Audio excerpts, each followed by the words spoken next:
Jesse here. Daniel here. We're seeing the new movie. So Daniel, what will we learn in this lesson? In this lesson, you will learn how to talk about events that are happening right now.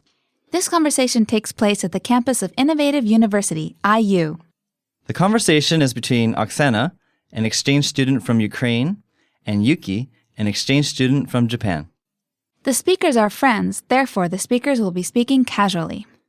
All right, let's listen to the conversation.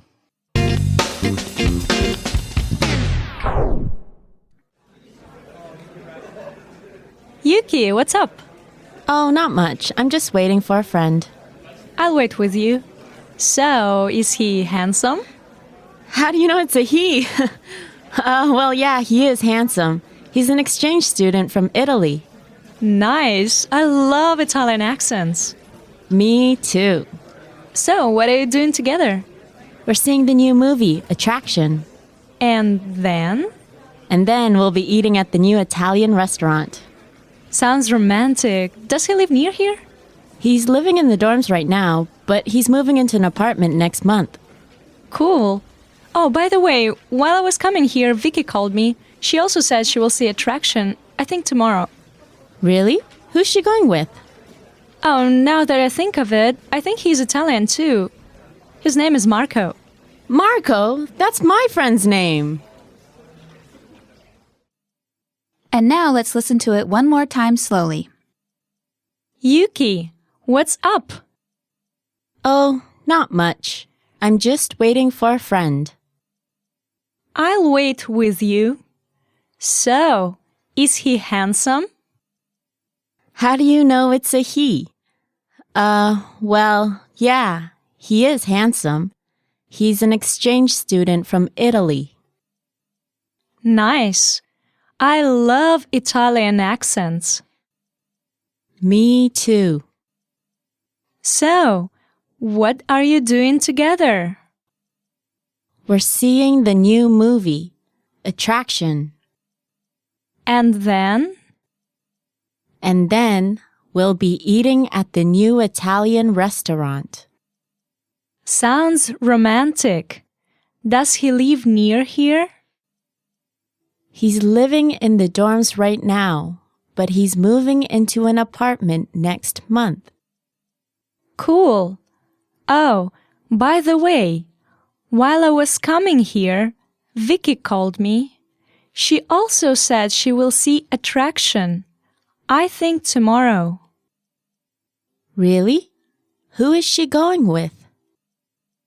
Oh, now that I think of it, I think he's Italian too. His name is Marco. Marco? That's my friend's name. Jesse, what is your impression of Marco?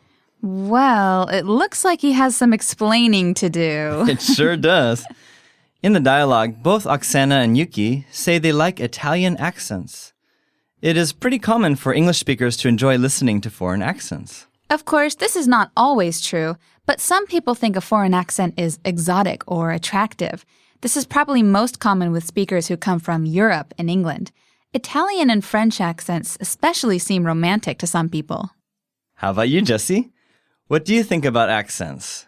Do you find certain kinds of accents to be romantic or attractive? Well, I think British accents are really pleasant to listen to. How about you, Daniel? Let me see. Well, for me, it's more on a case-by-case basis. Even with the same language accent, some speakers sound nice and others not so nice. I guess that's true with native accents as well. Right, so it can depend on the person's speaking style. Okay, let's take a look at the vocabulary for this lesson. What do we have first? What's up? Informal for how are you? What's up? What's up? Next we have Not much. nothing special, nothing especially. Not much. Not much. And the next one is By the way. a phrase to change the topic. By the way. By the way. And the next word is Apartment. A rented room or a set of rooms to live in within a larger building. Apartment. Apartment. And next we have Exchange student. a student attending a school in a different country from his or her own. Exchange student. Exchange student. The next word is Dorm. informal for dormitory. A college or university building where students live. Dorm. Dorm. Next we have Accent. pronunciation that is common of a group of people from a certain area. Accent. Accent. And the next word is Handsome. good to look at. Handsome. Handsome. Next we have Attraction. a feeling of interest that causes someone to move closer to something. Attraction. Attraction.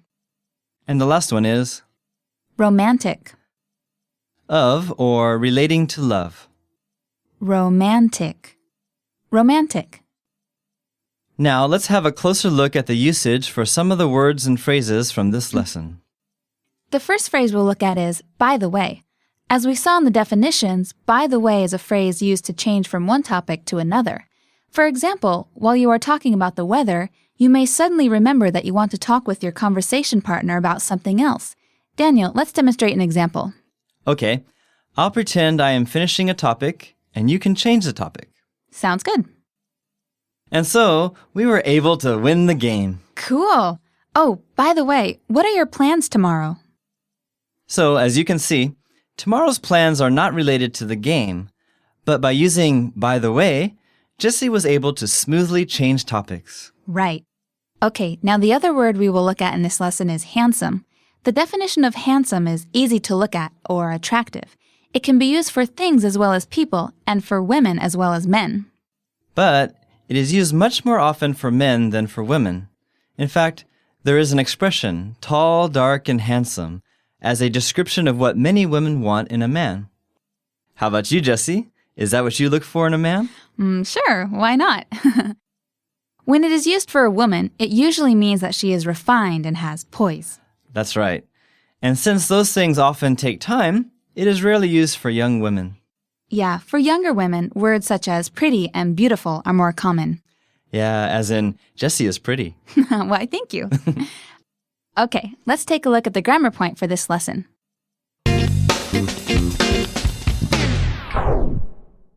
The focus of this lesson is the progressive aspect. For example, in the dialogue we heard the sentence, I'm just waiting for a friend. In Beginner Series, Season 1, Lesson 6, we learned that the 12 tenses in English are really 3 tenses and 4 aspects. We also learned that by combining these tenses and aspects, we get this number 12. Jessie, what are the aspects? Well, they are simple, progressive, perfect, and perfect progressive. All right. And the 3 tenses? Present, past, and future. That's right. And by combining these aspects and tenses, we get the 12, right? Right again. Jessie, you're on a roll. Of course. We also told you before that our plan is to show you the core idea behind each tense and aspect so that you will be able to understand the meaning of each one more deeply. Yes, and we also began our study of the tense aspect system by introducing the simple aspect and looking at some examples of how it works with the 3 tenses. In this lesson, we will take a closer look at the progressive aspect of verbs. It will be useful to contrast the progressive aspect with the simple aspect. So we hope you remember that lesson. Do you remember the core meaning of the simple aspect, Jessie? Yep.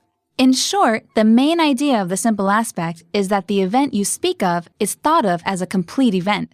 The example we gave is, I live in Los Angeles. Right. In this form, the sentence presents the event as complete. There is no suggestion that the speaker may stop living in Los Angeles. So Daniel, how about the progressive aspect? Okay. You can recognize the progressive aspect because a form of the verb be, such as is, am, are, was, were, and so on, comes before the main verb. And the main verb is in the present participle form. Participle form. In other words, the main verb has ing at the end. For example, I am speaking. Right. The main idea of the progressive aspect is that the event is incomplete or limited.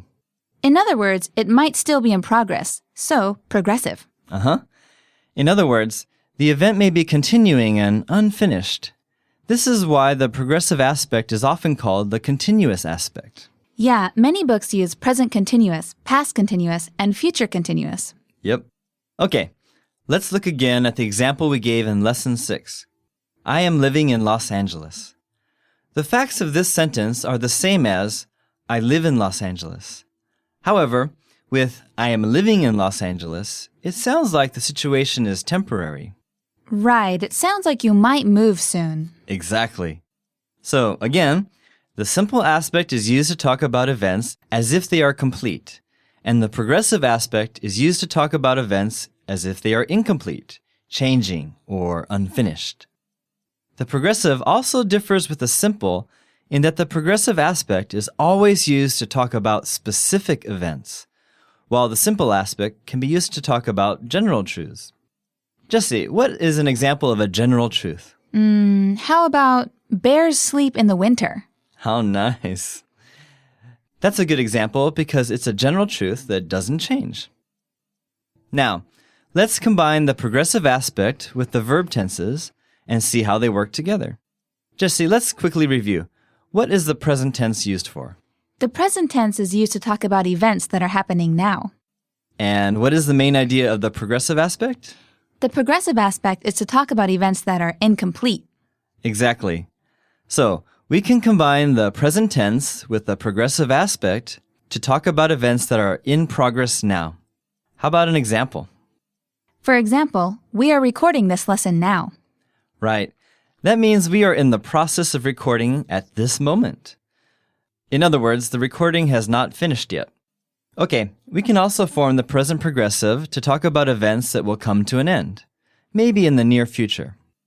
How about an example from the dialogue? Sure. Yuki says in the dialogue, I'm just waiting for a friend. Good example. With this sentence, it is clear that the waiting will end soon because she expects her friend to come soon. There are more uses for the present progressive, and we will look at some of those when we study the present tense in more detail. Sounds good. So, shall we look at how the progressive is used with the past tense? Yes, let's. What did we say the past tense is used for? We said that for now, we will say that we use the past tense to talk about events that happened before now. For example, when we talk about yesterday, we usually use the past tense. Right. And when we combine the past tense with the progressive, we can talk about actions in progress at a specific point in time in the past, or when a simple past event happened. How about an example from the dialogue? Sure. Oksana says, while I was coming here, Vicky called me. Okay, so the simple past event here is, Vicky called me. That happened at a specific time.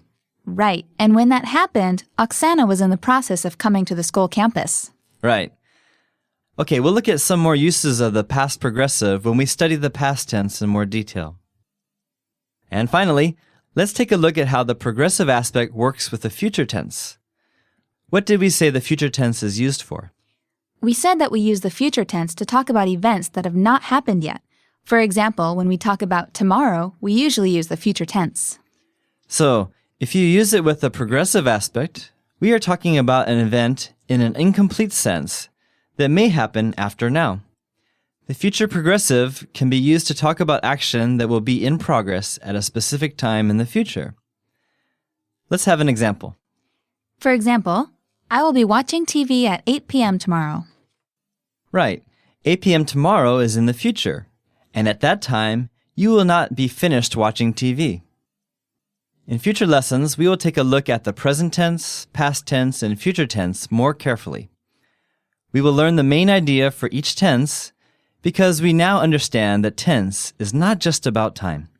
And when we do look at each tense, we will also review the meaning of the progressive aspect again. Sounds like a plan. But before we finish up, we want to remind you of an important language tip. Yes, it's so important that we want to repeat it. Yes, we just want to remind you that practice is not the only important part of learning a language. Noticing the form of language is important also.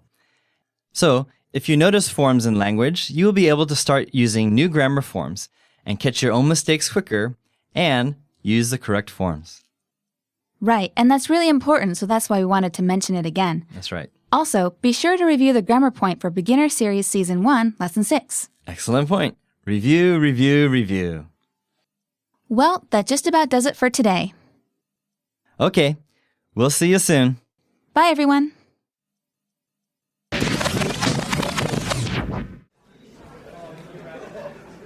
Yuki, what's up? Oh, not much. I'm just waiting for a friend. I'll wait with you. So, is he handsome? How do you know it's a he? Well, yeah, he is handsome. He's an exchange student from Italy. Nice. I love Italian accents. Me too. So, what are you doing together? We're seeing the new movie, Attraction. And then? And then we'll be eating at the new Italian restaurant. Sounds romantic. Does he live near here? He's living in the dorms right now, but he's moving into an apartment next month. Cool. Oh, by the way, while I was coming here, Vicky called me. She also said she will see Attraction, I think tomorrow. Really? Who's she going with? Oh, now that I think of it, I think he's Italian too. His name is Marco. Marco? That's my friend's name.